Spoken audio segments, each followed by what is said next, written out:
Striker Scorpion 82 is now sponsored by Warhammer Combat Cards, a card battle game featuring your favourite Citadel miniatures from the 40k universe. Free to download and play, link is in the video description below or on the channel homepage, and by using the unique link it helps support the channel. Thanks and enjoy the game.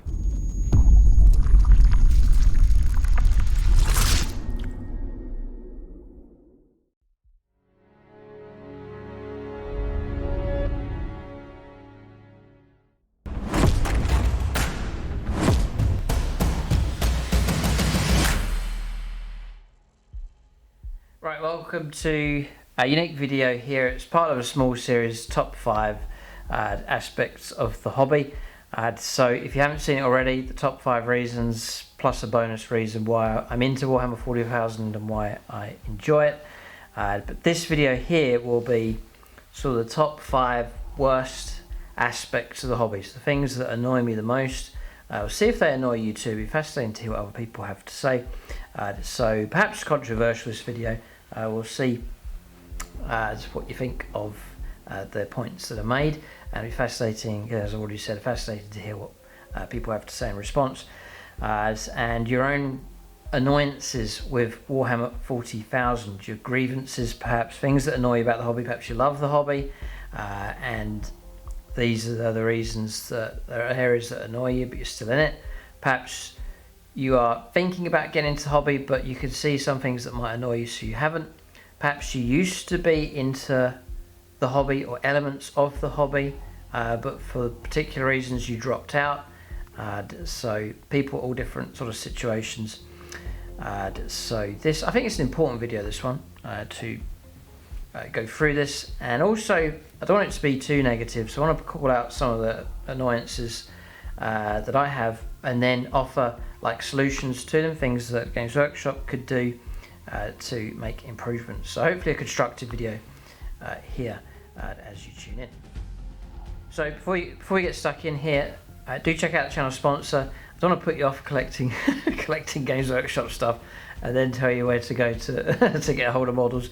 But hopefully a constructive video here. But check out the link below. It's for the Outposts. They do discount 40k, so you can check them out.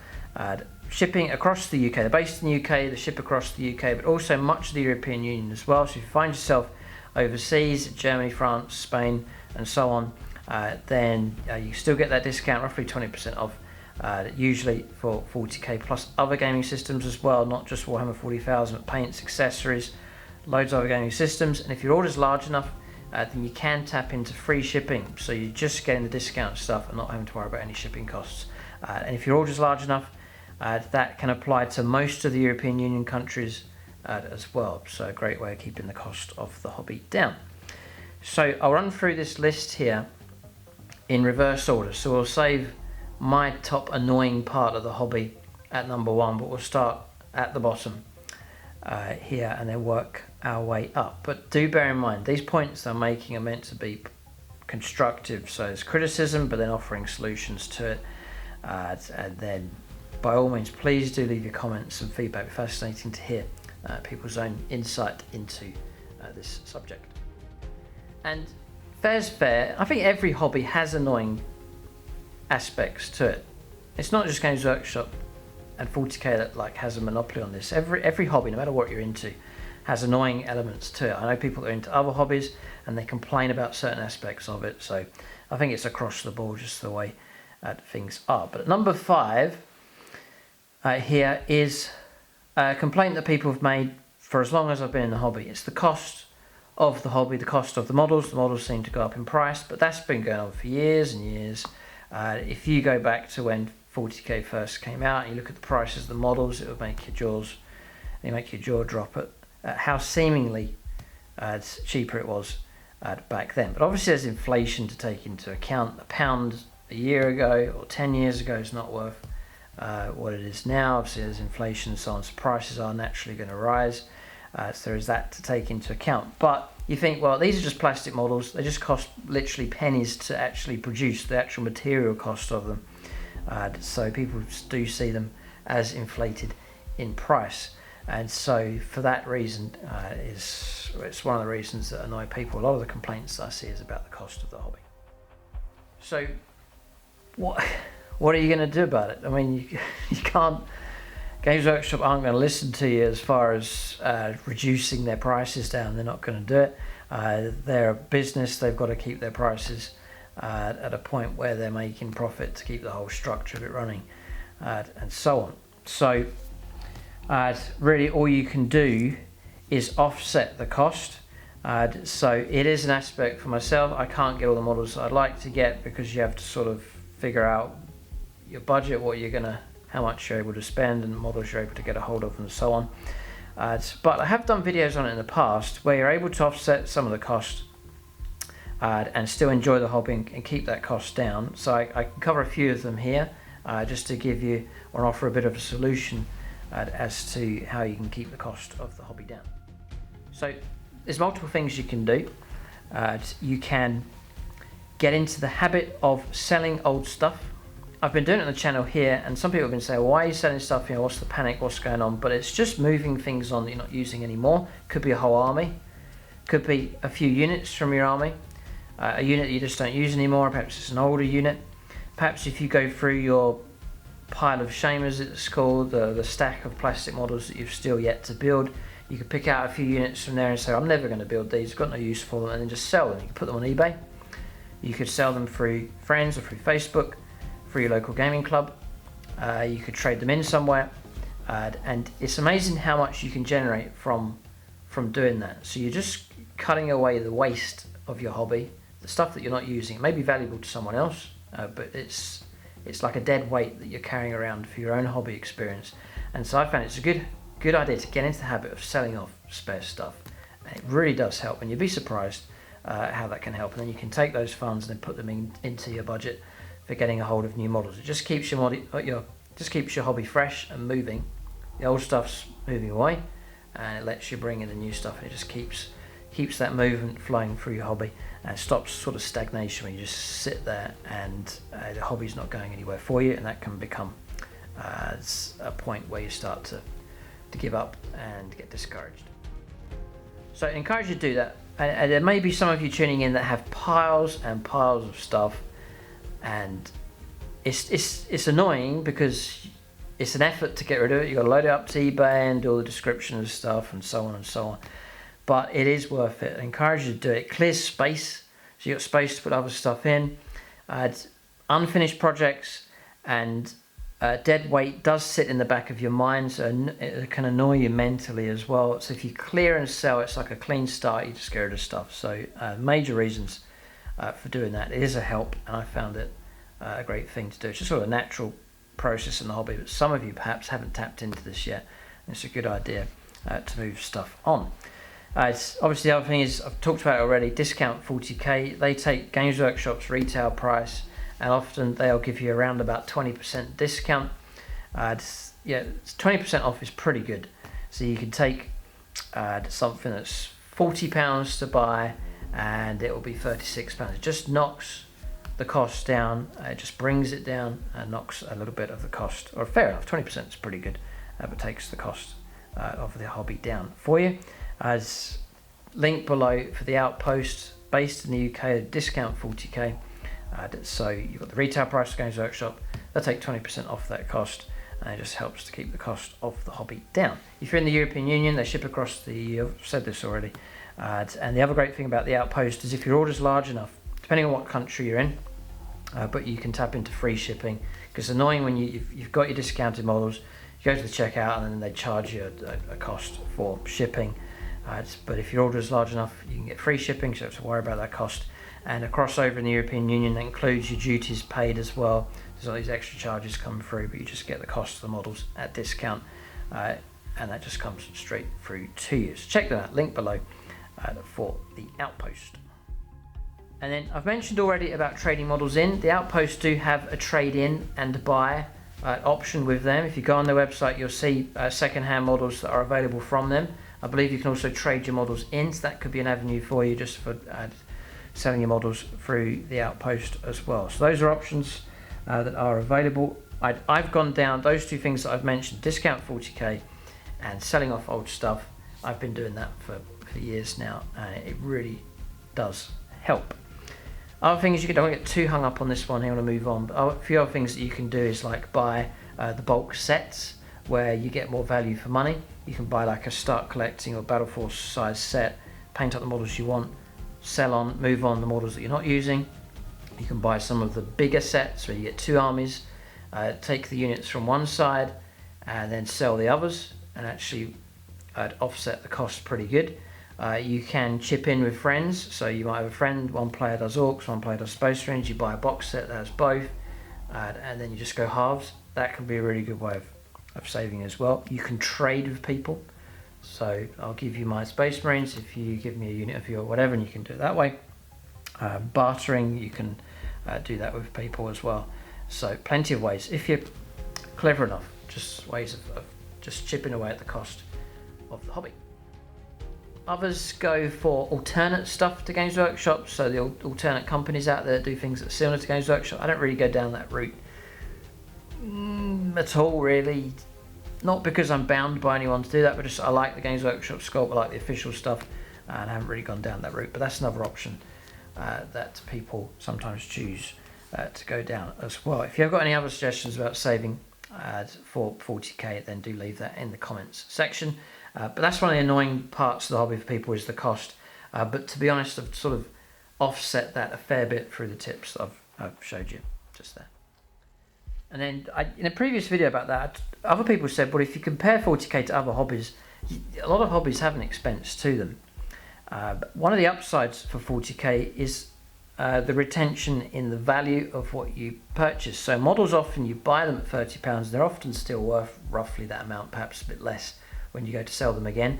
There's other hobbies where often what you buy, you use and it's gone. There's no value to it once you've spent the money. You've hired something or fired something that, you know, the bullets are gone, you can't get the value back. But for 40k, you buy the models, you can sell the models, and it does retain its value pretty good. So that is an upside to the hobby. But number 5 is the cost of models. It's one of the annoying aspects of the hobby.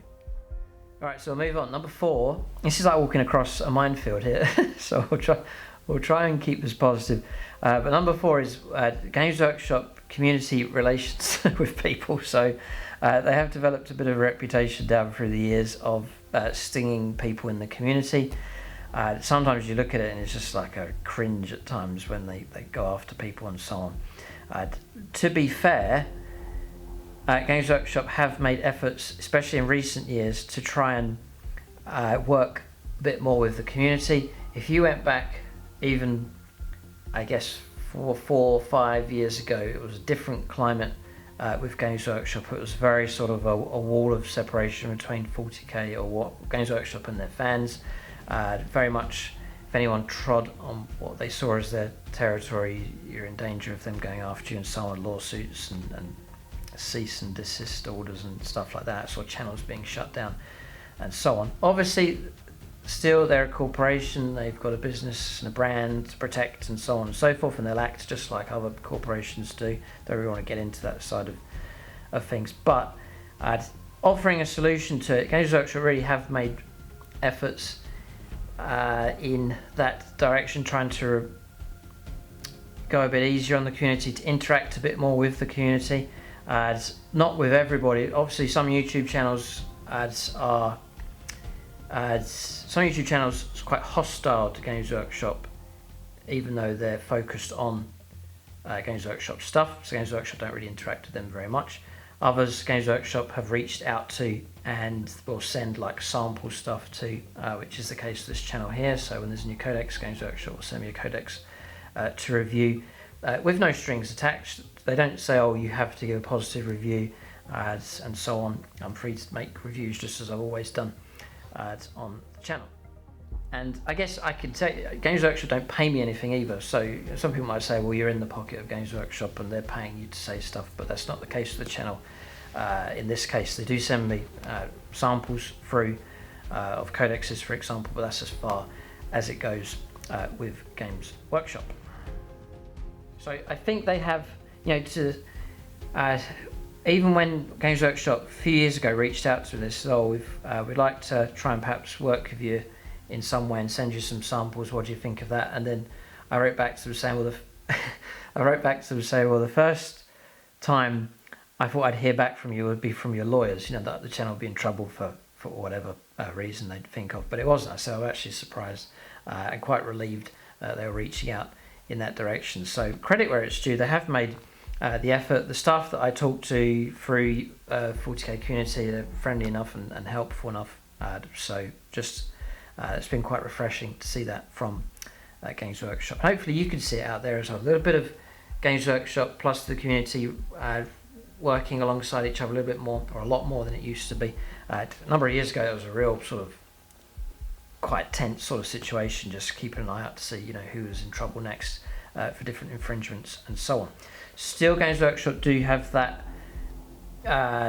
will go after you if you do tread on their toes and so on for whatever reasons. So they're a corporation, it's just the way they're going to operate, but they have softened to a degree and have made that effort. So I would, a solution to that is for Games Workshop to continue that on and to try and play as fair as possible with people as the days go on.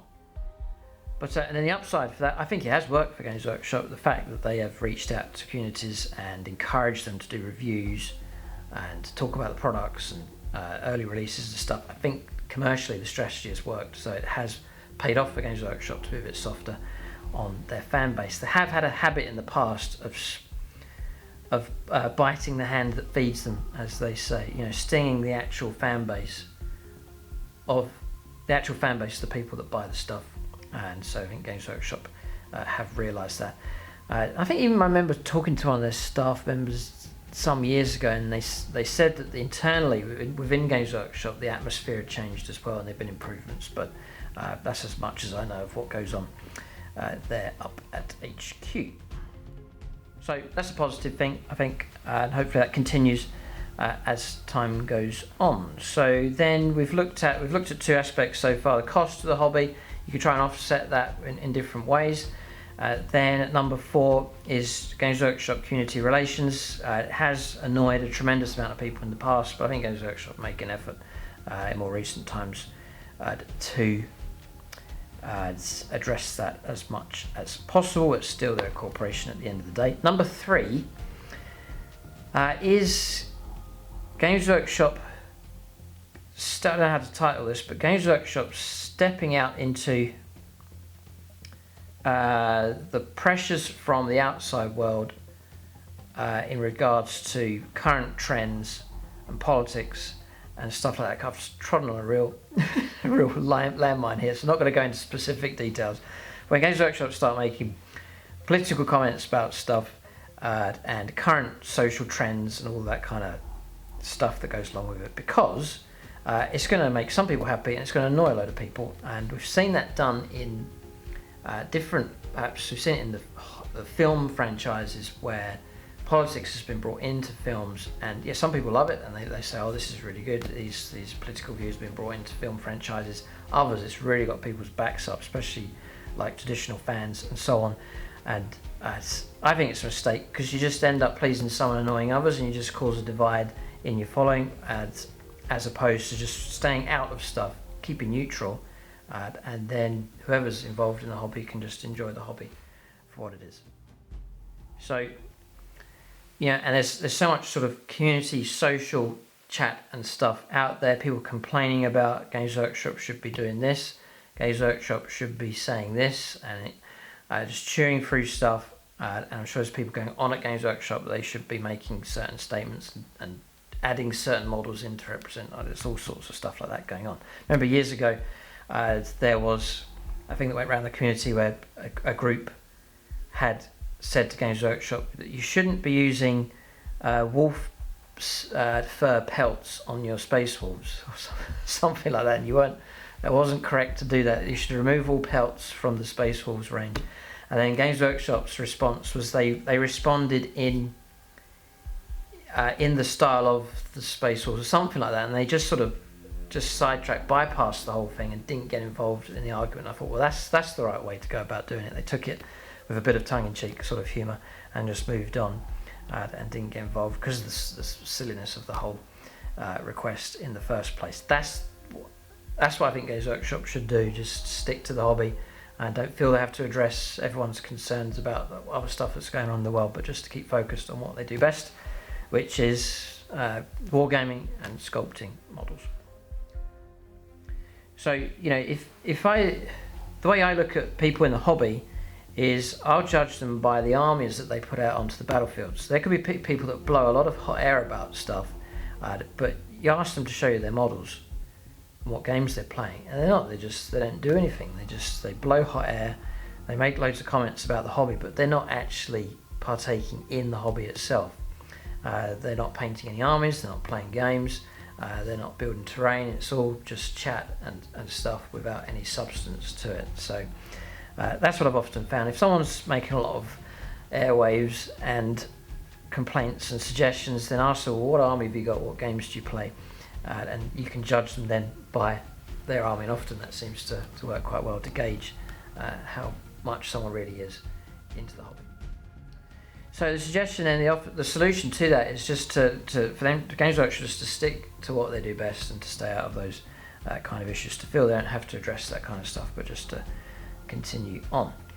So that's number 3, as Games Workshop getting caught up in the different trends and viewpoints and so on. But number 2 here is, and I've got to get some agreement on this one, win at all costs games and players. So people that have to win a game, the perhaps another term is ultra competitive type people. So I've seen them, I've played against them, I've had people play games against me and they've cheated just in order to win the game. That is an annoying part of the hobby. Perhaps you're stuck in your own situation against someone that always tries to win their games, and it really spoils the hobby when all they're out to do is just win a game to beat you. The aspect of terrain, building models, list building, having fun, enjoying the actual battle, those are all secondary, and just someone that just must win no matter what. And it's tragic, and it's an annoying part of the hobby. And yeah, and to add to that, on top of people that must win their games and get annoyed when things aren't going their way, like this, really start getting annoyed or emotional, complaining and so on, is people that cheat. Oh, so annoying that someone can't play by the rules and then wins by cheating. I mean, even if you do win, if you cheat and then you win, what kind of consolation is that? You've cheated, you've got yourself a victory, but you've done so by cheating, and there is no fulfillment to that. There's no reward to cheating. So suggestions to counter that, I think in every sport and every hobby, anything that's got anything mildly competitive, you're always going to have people that cheat. You're never going to get rid of them. They're always going to be there, and so there's not too much that you can do about it. I guess in games there's a few things you can do. More competitive or tournament style people will know tips that you can do, like if you're having there's an important rule and you're not sure on the interpretation, asking a third person to step in, umpire, or a second opinion to come across is way better than arguing for half an hour about rules. So that's a major thing that you can do, just getting someone's second opinion. If you both agree to not get hung up on rules, so it's the type of player that you're playing against, you can say to them, well, we'll agree not to get hung up on this, or all off on it, or just move on, just keep the game rolling. It's another aspect that you can do. Sometimes you just have to avoid people. Certain players, you say, I just can't keep playing against this person, they just annoy me. Because at the end of the day, if you keep playing against someone that's having a negative impact on your own hobby, then it could put you off from 40k and spoil the whole process for you. And so there's no point exposing yourself to that. It's better just to stay away. So I remember playing a game, it's not on the channel, just a casual game of 40k, but this chap really wanted to win, and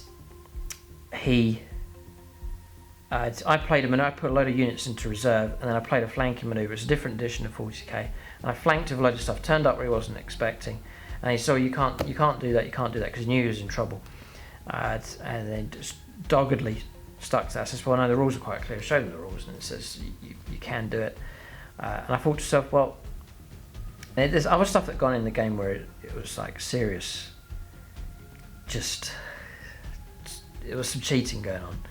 And at this point I thought, no, I'm going to hold my ground on this point here, and I called another person over and they came along and they said, oh, I explained it to them just nice, calmly and clear. This is what the rules say, and I pointed, it was about deployment and what board edge was what.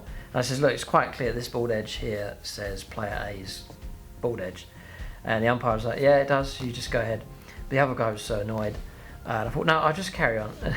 So I did the flanker manoeuvre, and he continued to cheat, and I thought, well, and he had done, there was some cheats that he'd done, and I let them go. I thought, it's just not worth arguing that, and I did hold on that one major point though. I thought to myself, I'm not going to end the game, I'll just carry on playing. And then I thought, I'm just going to challenge myself, even though this guy's cheating, I'm going to try and beat him anyway.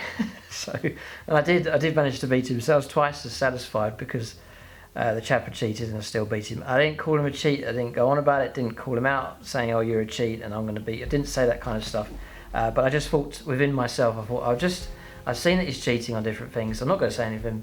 I hold him on that one point, because it was a major part, it was like deploying all your reserves, so I did stick on that point there, and then went on to win the game, and it was a bit of satisfaction there in that gaming situation. But it is annoying, someone's just, all they're on about is when they don't want to talk to you, they don't want to look at your models, they don't want to talk about the hobby or anything like that. It's all about just one turn off the next, dice rolling, and just, it was quite brutal and not an enjoyable aspect of the hobby. Great games, fun games is what the hobby's about, and if you're finding yourself playing against win at all cost players, it can spoil your hobby for you, so be wary of that. And really, you'll never get rid of them, they'll always be around, but just to stay away as much as you can.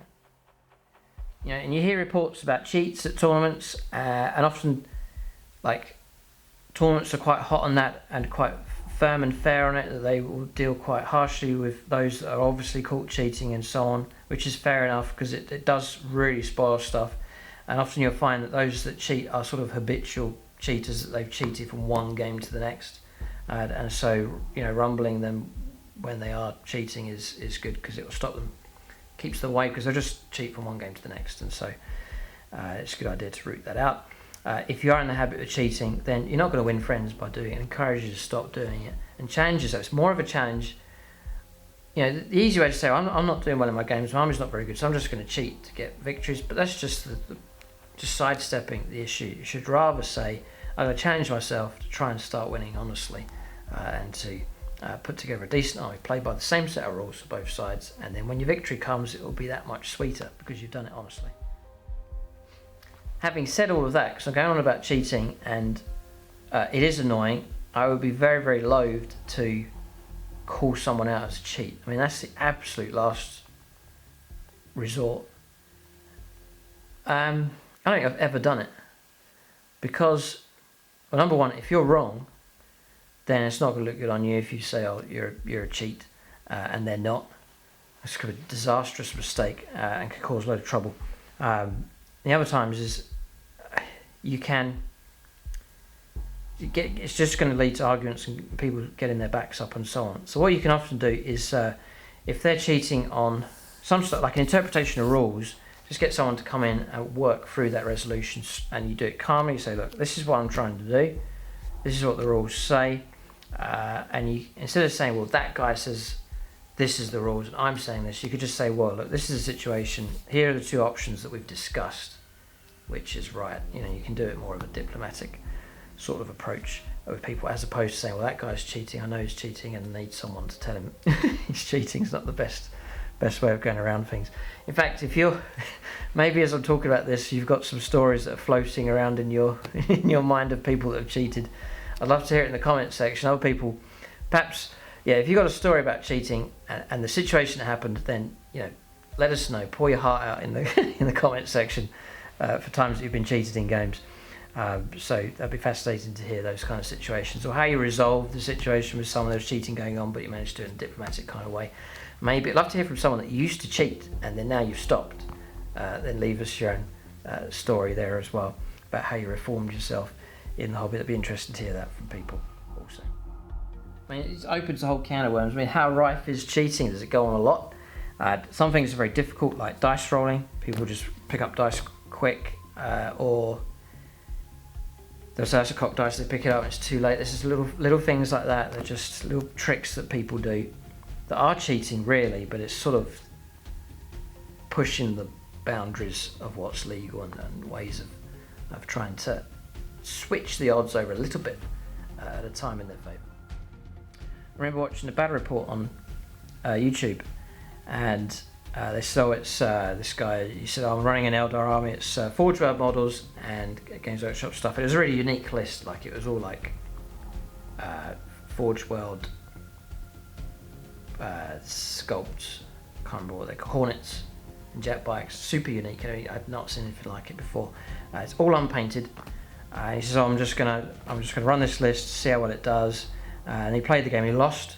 And at the end they say, "Well, what do you think of the game?" He's like, "Oh, I don't really like this list anymore. I'm going to change it to something else." So there's no hobby there. He just got a hold of the units, painted them up, tried to win a game, didn't win, wasn't happy, and just decided just to shift the whole collection out of the way. So that aspect of the hobby I do find annoying. I think it's tragic. It is a shame. It's often you'll find that there are people in the hobby just to win games, and that's just the reasons why they're in the hobby. And often, do you know what happens? They're in the hobby and they're out of the hobby. They disappear because they're just in it to win, and they'll stay in it as long as they're winning. And if they keep losing, or they get annoyed enough times because they've lost a number of times, then they disappear away from the hobby because that was the only reason why they're in the hobby in the first place. So I tried to do that on the channel here, and thankfully, just with the natural players that we have on the channel, I win games and I lose games at a pretty good rate. James wins games, and we all hear it when he does win. Mike plays well, wins games. Aaron does well as well. So I'm thankful for that, because I don't want it to be, oh, Striker Scorpion 82 always wins his games, and everyone's just a victim. I mean, that would be disastrous for the channel. It's good to have a complete mix-up, and that keeps the interest going. So I'm glad that we do get mixed results in our games. So very happy to have that as an aspect of the channel. So I mean, I am sheltered from that aspect that annoys people. I know it's out there in the community, and you may be experiencing that, win at all cost players cheating and so on. But we don't have that on the channel here, because the players here are fine, and those that visit the channel, Challenger Scorpion and so on, just great players as well. So I'm privileged and very sheltered from that on the channel, thankfully. Hopefully I don't cheat. Do let me know in games if I'm cheating.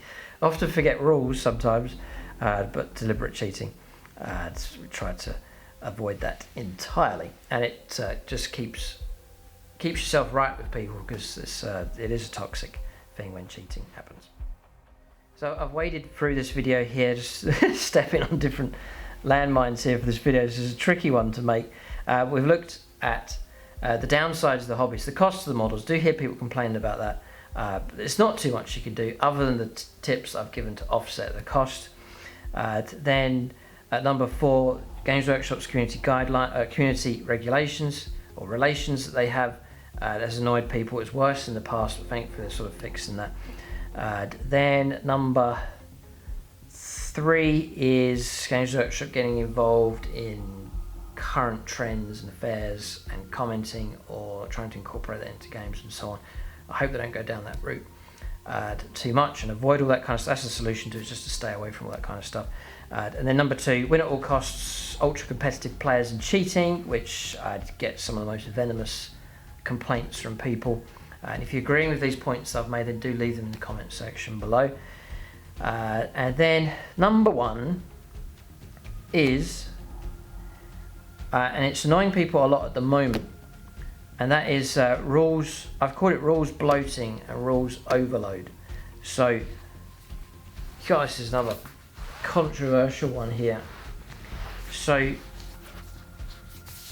9th edition came out, and it's Games Workshop's usual plan. They've been doing it for years and years now. So they build it up and then they knock it down again. So you'll see it here with this edition. They'll build up all the codexes and then they'll wipe the slate clean and start fresh.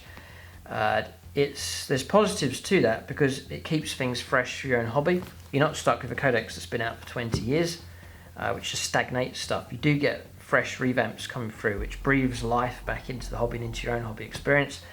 And then it's a positive for Games Workshop, because they can keep releasing new products, new codexes coming out. The people aren't hanging on to old books, and then their sales just stagnate because everyone's got the book and there's nowhere to move. The old book becomes obsolete, you have to get the new book. That's just business sense from them. It changes things around. Some units are better than others, but that's all just commercial sense from Games Workshop. So that process is going to happen. It's not going to stop. But what I want to talk about more, because I haven't put that into the top 5 reasons because of the benefits of it. When Games Workshop refresh stuff, it refreshes the model range, the rules, the way the game operates, and it keeps the game fluid and keeps it moving. So I see that as an upside when codexes, editions and so on are changed. But the area that people are annoyed about the most is the bloating of the rules, the overload of the rules, too many rules, and also the confusion of the rules at the moment as well. So this is tapping into a major aspect of the hobby at the moment, but this is where Games Workshop release 9th edition. Then they'll release, say, a codex. Then down the line they'll update you on points. So then you've got to go and update your points. Some people refer to the points update. I usually scribe them in at the back of the book. So my Eldar codex relatively new, but I've had to change all the points values across here. Just annoying little changes. Most units went up in price by 5 points. So you have to update all of that. Then they'll FAQ stuff. So you've got your rule here. Then they say, well, it doesn't say that. You have to change it. This, swap this paragraph with this paragraph. Okay, so then you change that. And then that happens once, and then it happens again. And then they change the points values again. And before long, your book is out of date. Your new book's out of date. And in order to get the correct rules, you've got to go through your FAQ releases, and then you've got to go to your points updates, and you either scribe in all of the changes by hand into this. Many people don't do that. Or you've got to have your codex, and then your current up-to-date points. So you've got to make sure you've got the current one, not the previous one. And then you've got to go to your current FAQ on that as well. Now, some of you watch this and say, well, what's the problem? It's no problem. I just run Eldar and I don't see a problem with it. And people just thrive and they don't have a problem with it at all. Others, if you watch and say, I am confused by it, I don't know where to, especially new people into the hobby, they buy the Eldar Codex, and then as soon as you pick that up off the shelf, you've got to go and update the points on it. As soon as you take it home, you've got to go and change the points. And there's a load of paragraphs that are all wrong. So we try our best on the channel in this regard. And people will put it in the comment section. They'll say, oh, that's been FAQ'd, you played that wrong. Or your army comes to 2,000 points, 2,080 points because of the recent point. We do our absolute best to keep track. But running 5, 10 factions on the channel, it becomes quite difficult to keep track of all the recent updates and so on that take place. And that, for me as a hobbyist, is part of the annoying part of the hobby. I am affected by this one because I've got lots of armies. Trying to keep points updated, recent FAQs and so on. And so that is annoying. Perhaps for me, and that's why I put it at number 1, it's the most annoying part of the hobby at the moment. So again, love to hear comments on this one in the comment section below. So much to talk about in this video. Hopefully it's been a help. But as far as offering solutions to this issue is concerned, because Games Workshop, the reason why they're doing it is to try and keep the game as balanced as possible. Previous editions, some factions just through that edition just sat at the top and were just super powerful, and that you just had to wait for a new codex or a new edition to come along to shake things up. Games Workshop try and do that in between to make things fairer. Some people are saying, well, Games Workshop just go digital, get rid of books entirely, and then you can buy like the ebook for your tablet or phone, and then maybe perhaps once you've purchased it, you're entitled to update it. Once you have it purchased, something like that. It makes sense. I'm a major fan of the books. I do like the books. I don't know what the timescale is, or if Games Workshop indeed do plan to get rid of books entirely. I don't know. I don't know the answer to that question. Maybe you do. The suggestion perhaps is just to rethink their schedule on stuff. Perhaps it's too frequent, where Games Workshop are doing this too frequently, which is annoying people and confusing them. I think that could be the case. That in fact they should step back a little bit and say, well, we're going to do a codex release, and then 6 months later do updates. I'm not sure how to do it. It's tricky. It's tricky from Games Workshop's point of view because you've got the tournament aspect, and often you'll see it. New codex comes along, and immediately there's a shift where that certain faction just is at the top. Top 5 armies are all the same faction, and Games Workshop tweak it back down, and it just swings around, it just goes around and around and around the top armies and so on. So they'll never solve it. There'll always be imbalance there somewhere, but they're trying to offset it as much as possible. But the other end of the spectrum is that too many changes and tweaks just starts to annoy people, gets confusing, and that can put people off at the same time. So it's trying to weigh up a decent balance between the two. So I remember back a few editions ago, just to give you an idea from previous editions, I remember games a few editions ago where you could know a codex to the point where you rarely looked at the codex for rules. I remember playing games like Tau against Ashford of Time, Tau against Ultramarines, barely looking at the book, just play the game. Very rarely having to look at the book. No stratagems back then.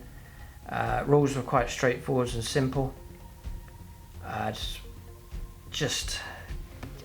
Relics didn't exist in previous editions, so all those kind of extra little bits just weren't there, and the flow of the game was really good. So there's that aspect to consider as well. So yes, there's rules, there's confusion going on with all the updates, but the other aspect is the bloating of the rules. Too many rules. So I love this codex here for the Eldar. It's a fantastic codex. I do like all of it, but as with all the codexes, there's too many rules. You've got, and if I start saying, oh, Games Workshop should drop this and drop this, it's going to annoy some people because some people like certain aspects of the rules. I think that generally speaking, the profile rules are fine. There's not too much going on with them. It seems generally the same. My personal opinion would be, for like chapters or craft worlds or factions within factions, here I would trim this right down, make it like one simple rule, reroll ones or something. That's about it. That would keep things very, very simple. But having said that, I do really like all the rules that are available here, so it's tricky. For stratagems, could we ever go back to 0 stratagems? Just remove them, get rid of them. Could we go back to very limited relics, warlord traits? There's another something else to think about. And the other part is the Crusade rules. But there'll be some people in the comment section who say, well, I love Crusade, it's a brilliant part of the hobby, and I've had people say you should get into Crusade, it's really good. But for me, with the armies that I run and all the current stuff on the channel, I can't get into Crusade to add on top of all the other factions and rules and so on at this stage. But the reports I've heard is that for narrative stuff, the rules for Crusade are really, really good. So it's not that the rules are bad, it's just perhaps too much of a good thing, I guess is the phrase to use. There's loads of good rules, but it's just a bloating, it's too much of it, and in the end, as one comment said, Warhammer 40,000 has turned into the game of rules that you've forgotten. So, which is true, and it's a shame because there's just so much stuff to remember. So there's so many good rules out there, but there's just too many of them, and then that becomes it bloats the game, and it's a shame because it detracts away from actual gameplay. So I hope I've explained myself well enough in this video. I think it makes sense what I'm saying, but leave your own comments and suggestions. This is a major controversial, difficult video to make, this one here, but hopefully it's touching on some subjects that a lot of people are already talking about, need to be talked about, and trying to offer solutions as well, not just complaining and whining about Games Workshop, but just saying, like every hobby, every hobby that you can get into, there's going to be issues with it and suggestions that need to be made. So that's my top 5 worst 5 elements of the hobby. So number 5 is the cost of the hobby. You can offset that by a number of ways. Do check out the Outpost if you're based in the UK and the European Union, then discount 40k available from the Outpost. Then at number 4 is Games Workshop's community relations. They have improved it, but that's been something that's annoyed people, especially in the past. Then number 3, Games Workshop getting involved with current trends and politics and so on. The best solution to that is just to stay out of those kind of things and focus on what they do best, which is games and models, and keep that as the main focus. Then number 2 is ultra competitive, win at all costs players and cheating, which particularly annoys people. So I put that in at number 2, but I'm quite sheltered from that on the channel. And then at number 1 is the current situation where the rules are very bloated, not with bad rules, but too many good rules, and it's just too much stuff to remember. It just bloats the game and detracts away from gameplay and has a negative impact on the game. The upside to it is the variety. You really can get a lot of variety with your options when you're building an army, but in my opinion I think there's too much. They need to trim it down. That's something for them to think about in future editions. So that's it. That's my top 5. Perhaps you agree with those or you disagree. You want to change the order of them around. Perhaps there's ones that I've missed. It'd be fascinating to hear of other things that annoy you about the hobby that you want to leave in the comments section below. If you've enjoyed the video, please just hit the thumbs up, share the video with others. If you're not subscribed, then subscribe to the channel. And if a discount 40k, check out the link below to the Outposts. But thanks for watching, and tune in next time.